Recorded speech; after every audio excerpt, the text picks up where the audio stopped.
A disturbing demonstration today to get drivers to slow down, especially on city streets. Transportation experts gave us a first-hand look at what happens to a pedestrian when stuck at what many people consider to be a low speed. Stephen Cheetah joins us with the effects of a 35-mile-per-hour impact. Stephen.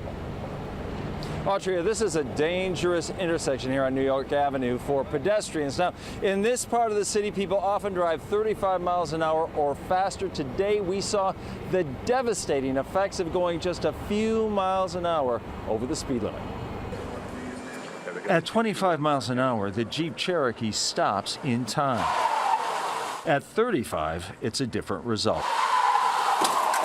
So what if this were a child and not a dummy? His head would have hit the hood and that he would suffer a massive brain injury. Trauma surgeon Jack Sava sees the effects of this kind of crash all the time. A lot of it comes down to a few miles per hour or a few inches either way, and that could be the difference between fatal and non-fatal. The last thing I remember was just my head going towards the ground. Amy McLean knows just how horrible getting hit by a car, even at a relatively slow speed, can be.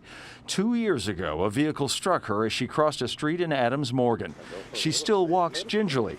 She's endured 5 surgeries and has 2 more major operations ahead. The big problem's all here and internal, and they're going to have to completely move my jaw forward. Transportation officials from Maryland and D.C. got together to stress how often speed is a factor in accidents.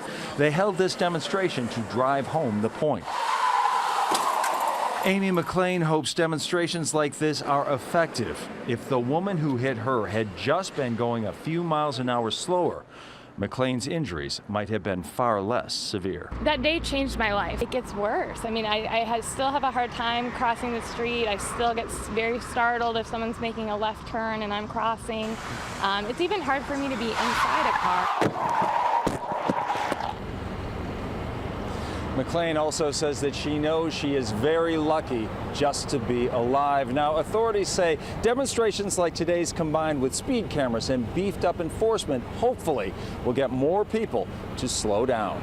Reporting live, Stephen Cheetah, ABC 7 News.